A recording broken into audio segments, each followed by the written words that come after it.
नमस्कार दोस्तों, 22 अक्टूबर साल 2008 इंडिया के द्वारा चंद्रयान-1 मिशन लॉन्च किया जाता है। चांद पर पहुंचकर ये स्पेसक्राफ्ट कुछ ऐसी चीज की खोज करता है जिसको लेकर दुनिया भर में हेडलाइंस छप जाती है। Water on the moon. Chandrayaan one पहली बार इसका ठोस सबूत लाता है दुनिया के सामने कि चांद पर पानी मौजूद है।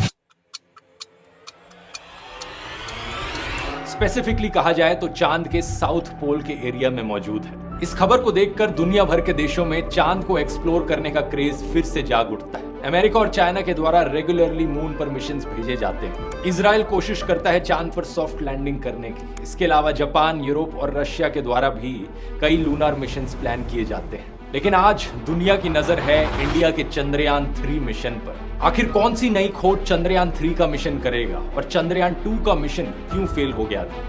आइए जानते हैं आज के इस वीडियो में। India is on its way back to the moon. The historic mission to the moon and the launch of India's Chandrayaan-3 spacecraft. India is literally shooting for the moon. Chandrayaan-3 mission aims to touch down on the moon's largely unexplored south pole.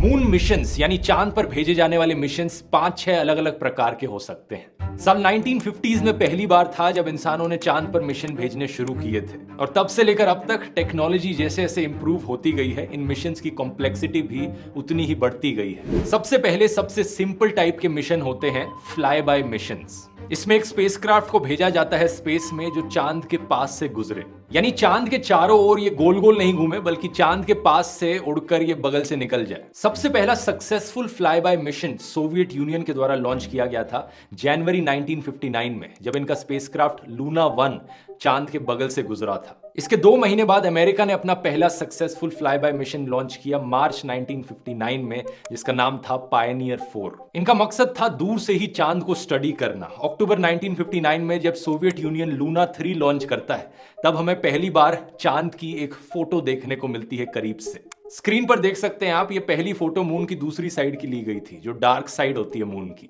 जो धरती से हमें normally कभी दिखती नहीं। आज के दिन फ्लाई बाय मिशन तभी किए जाते हैं जब किसी और मिशन के रास्ते में चांद दिख रहा हो। लेकिन चांद को ही अगर स्पेशली जांचना है तो आती है अगली कैटेगरी मिशंस की, जिन्हें ऑर्बिटर मिशंस बुलाया जाता है। इसमें स्पेसक्राफ्ट चांद के पास आकर चांद के ऑर्बिट में गोल गोल चक्कर लगाते हैं। इसे लूनर ऑर्बिट कहा जाता है और यहां से ये चांद के सरफेस और एटमॉस्फेयर को स्टडी करते हैं। टिल डेट 40 से ज्यादा सक्सेसफुल ऑर्बिटर मिशंस हो चुके हैं और आज के दिन तक ये मोस्ट कॉमन मून मिशन का टाइप है। सबसे पहला सक्सेसफुल ऑर्बिटर मिशन किया गया था एक बार फिर से सोवियत यूनियन के द्वारा लूना 10 साल 1966 में। इसके बाद आती है अगली कैटेगरी इंपैक्ट मिशंस की। ये मिशंस ऑर्बिटर मिशंस का ही एक एक्सटेंशन होते हैं। यहाँ मेन स्पेसक्राफ्ट चांद के राउंड ऑर्बिट करते रहता है, लेकिन उस स्पेसक्राफ्ट से एक हिस्सा डिटैच होकर चांद पर जाकर क्रैश लैंड करता है। क्योंकि क्रैश लैंडिंग के वक्त ये मून से इंपैक्ट कर रहा है, इसलिए इन मिशंस को इंपैक्ट मिशंस बुलाया जाता है। आप पूछोगे ये क्रैश लैंड कराने का क्या तुक बना? इसका जवाब बड़ा सिंपल है। क्रैश लैंडिंग करने तक का जो समय है, जब वो चांद के करीब करीब आए जा रहा है, उसी समय में काफी सारी इंस्ट्रूमेंट की रीडिंग्स ली जा सकती है, इसलिए इंपैक्ट मिशंस भी काफी यूजफुल होते हैं। चंद्रयान-1 हमारा एक इंपैक्ट मिशन था। जो हिस्सा स्पेसक्राफ्ट का अलग होकर चांद पर जाकर क्रैश लैंडिंग करता है उसे मून इंपैक्ट प्रोब कहा जाता है। चंद्रयान-1 के मून इंपैक्ट प्रोब में एक इंस्ट्रूमेंट लगा था Chandra's altitudinal composition explorer, short में इसे चेस कहा जाता था। ये एक मास स्पेक्ट्रोमीटर था जो हर 4 सेकंड में रीडिंग्स लेता रहता था जैसे जैसे ये चांद के करीब आ रहा था क्रैश लैंड करने के लिए। और इसी इंस्ट्रूमेंट की मदद से हमें पता चला कि चांद की एटमॉस्फेयर में पानी मौजूद है। ये मून इंपैक्ट प्रोब क्रैश करता है शैकल्टन क्रेटर पर जाकर। चांद पर ये क्रेटर है जो चुना गया था और जो पॉइंट ऑफ इंपैक्ट है उसे नाम दिया गया जवाहर पॉइंट। चंद्रयान-1 में एक ऑर्बिटर भी था जो अपना ऑर्बिटर मिशन अलग से कर रहा था। ऑब्वियसली ऑर्बिटर के बिना मून इंपैक्ट प्रोब लॉन्च भी नहीं किया जा सकता। इस ऑर्बिटर में नासा का एक इंस्ट्रूमेंट लगा हुआ था, मून मिनरोलॉजी मैपर M3। जब मून इंपैक्ट प्रोब जाकर क्रैश लैंड किया चांद पर, तो चांद पर मौजूद कुछ मिट्टी हवा में उड़ी। उस मिट्टी को, उस लूनार सॉइल को एनालाइज किया इस इंस्ट्रूमेंट ने और इसी एनालिसिस के बाद कंफर्म हुआ कि चांद की मिट्टी में भी पानी मौजूद है। चौथी कैटेगरी आती है मून मिशंस की, लैंडर मिशंस। यहाँ पर स्पेसक्राफ्ट के एक हिस्से को चांद पर भेजा जाता है सॉफ्ट लैंडिंग करने के लिए। क्रैश नहीं करना, आराम से उतारना है ताकि चांद पर लैंड कर सके कोई हिस्सा स्पेसक्राफ्ट का। जो हिस्सा लैंड करता है उसे यूजुअली लैंडर कहा जाता है। ये करना बहुत बहुत कॉम्प्लिकेटेड चीज है और जब अमेरिका और सोवियत यूनियन ने पहली बार ट्राई करी ये करने की तो पहले 15 अटेम्प्ट्स में वो फेल रहे। 15 अटेम्प्ट्स मायने रखता है। साल 1966 में पहला सक्सेसफुल अटेम्प्ट किया जाता है एक बार फिर से सोवियत यूनियन के द्वारा, इनके लूना 9 मिशन के द्वारा। दुनिया की पहली सक्सेसफुल लैंडिंग थी ये मून पर और इसी स्पेसक्राफ्ट ने पहली फोटो भी खींची चांद के सरफेस की। ये फोटो कुछ ऐसी दिखती है। ज्यादा हाई क्वालिटी फोटो होते हैं, ये काफी बल्की होते हैं, बहुत ही हैवी और बड़े बड़े होते हैं। तो ये चांद पर लैंड करके बस रुक जाते हैं वहीं पर, हिलते नहीं उसके बाद। अगर वहां चांद के ऊपर जाकर हिलना है, मूव करना है, तो इस प्रॉब्लम को सॉल्व करने के लिए अगली कैटेगरी आती है मून मिशंस की, जो कि है रोवर मिशंस। रोवर्स ये छोटे से रोबोट्स होते हैं जिन पर पहिए लगे होते हैं ताकि ये लैंडर से बाहर निकलकर सरफेस पर मूव कर पाए। रोवर्स की मदद से डायरेक्ट कांटेक्ट बनाया जा सकता है चांद के सरफेस पर। दूसरी कैटेगरी होती है मून मिशंस की ह्यूमन मिशंस, जहां पर इंसानों को लैंडर में बिठाकर चांद पर उतारा जाता है और रोवर की जगह इंसान अपने पैरों का इस्तेमाल करके चांद की जमीन पर कदम रखते हैं। अब चंद्रयान 3 की बात करी जाए तो उसे लॉन्च किया गया है उसी ऑब्जेक्टिव को पूरा करने के लिए जो ऑब्जेक्टिव चंद्रयान 2 नहीं कर पाया पूरा। कुछ गलती होने की गुंजाइश कम रखने के लिए काफी सारी मॉडिफिकेशंस करी गई हैं। पहले तो जो लैंडिंग एरिया है उसे और बड़ा कर दिया गया है। जहां चंद्रयान 2 के लिए 500 बाय 500 मीटर का पैच था, वहीं इस बार चंद्रयान 3 एक 4 किलोमीटर बाय 2.4 किलोमीटर के एरिया में कहीं भी लैंड कर सकता है। ये पिछली बारी से ऑलमोस्ट 40 गुना बड़ा एरिया है। दूसरा, चंद्रयान 3 में मौजूद विक्रम लैंडर को इस बारी ज्यादा फ्यूल दिया गया है ताकि वो ज्यादा देर तक हवा में रह पाए और सही लैंडिंग साइट ढूंढ पाए। तीसरा, सॉफ्टवेयर अपग्रेड्स किए गए हैं ताकि विक्रम ज्यादा तेजी से घूम पाए अगर जरूरत पड़े तो। और चौथा, इस बारी विक्रम को सिर्फ फोटोज पर डिपेंडेंट नहीं होना पड़ेगा लैंडिंग करने के लिए। चंद्रयान 2 का जो मिशन था उसे आधा सक्सेस बताया जाता है। आधा सक्सेस इसलिए क्योंकि चंद्रयान 2 में जो भेजा गया ऑर्बिटर था वो अभी भी काम कर रहा है। इनफैक्ट आज के दिन तक वो चांद के अराउंड गोल गोल घूम के ऑर्बिट कर रहा है। तो चंद्रयान 2 के इस ऑर्बिटर ने जो हाई रेजोल्यूशन इमेजेस ली हैं उन्हें इस नए विक्रम में फीड किया गया है ताकि इसकी लैंडिंग की जगह सही से डिसाइड करी जा सके। और विक्रम लैंडर का जो डिजाइन है चंद्रयान 3 में वो मोर और लेस सेम है चंद्रयान 2 से, लेकिन थोड़ी बहुत मॉडिफिकेशंस करी गई हैं। जैसे कि इसके जो पैर हैं वो और मजबूत बनाए गए हैं और ज्यादा सोलर सेल्स लगाए गए हैं इस पर और सेंसर जो है वो इंप्रूव किए गए हैं। चंद्रयान 2 की तरह चंद्रयान 3 का भी मिशन ऑब्जेक्टिव वही है, चांद के साउथ पोल पर लैंड करना और एक रोवर उतारना। अब जो लैंडिंग की साइट है वो 70 डिग्री साउथ है, जहां पर कई सारे क्रेटर्स मौजूद हैं जो हमेशा शेड में रहते हैं, वहां पर कभी कोई धूप नहीं पड़ती और इसलिए माना जाता है कि उन क्रेटर्स के अंदर कुछ बर्फ मौजूद हो सकती है। यहां मेंशन करना जरूरी है कि जब रोवर उतारा जाएगा चंद्रयान 3 के द्वारा चांद पर तो उसे सिर्फ एक लूनार डे का समय मिलेगा अपने साइंटिफिक एक्सपेरिमेंट्स कंडक्ट करने के लिए।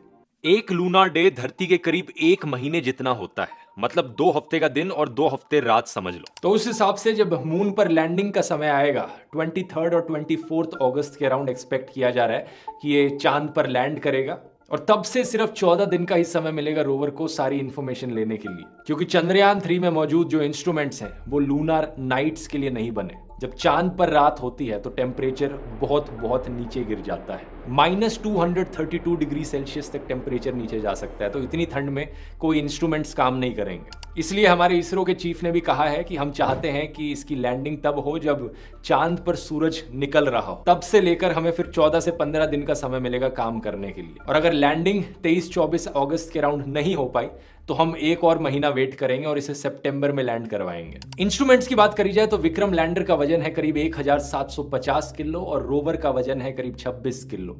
रोवर का नाम एक बार फिर से प्रज्ञान ही रखा गया है। टोटल में 3 मॉड्यूल्स लगे हैं चंद्रयान 3 में, एक लैंडर मॉड्यूल, एक रोवर मॉड्यूल और एक प्रोपल्शन मॉड्यूल। लैंडर और रोवर का मकसद तो आप जानते ही हैं। प्रोपल्शन मॉड्यूल का यहाँ पर मकसद है चंद्रयान को धरती के ऑर्बिट से बाहर निकालना और चांद की तरफ भेजना। इस प्रोपल्शन मॉड्यूल की मदद से ही ये लैंडर और रोवर पहले चांद के ऑर्बिट में आएंगे और जब ये 100 किलोमीटर के रेडियस में आ गए तब उन्हें लैंडिंग के लिए उतारा जाएगा। इस मिशन में कोई ऑर्बिटर मॉड्यूल नहीं है क्योंकि चंद्रयान 2 का ऑर्बिटर अभी भी काम कर रहा है और उसे ही दोबारा से यूज किया जाएगा। लेकिन प्रोपल्शन मॉड्यूल जो है वो भी चांद के अराउंड 3 से 6 महीने तक चक्कर गोल गोल लगाते रहेगा, मून के ऑर्बिट में ही रहेगा। उसका भी यहाँ पर इस्तेमाल किया जाएगा कम्युनिकेशन पर्पसेस के लिए और बाकी और रीडिंग्स लेने के लिए। इस प्रोपल्शन मॉड्यूल में एक इंस्ट्रूमेंट लगा है स्पेक्ट्रोपोलारीमेट्री ऑफ हैबिटेबल प्लैनेट अर्थ, इसका शॉर्ट फॉर्म शेप। ये छोटे छोटे एक्सोप्लैनेट्स की खोज करेगा स्पेस में।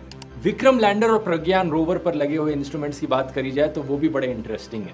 प्रज्ञान पर 2 इंस्ट्रूमेंट्स लगे हैं, LIBS और APXS।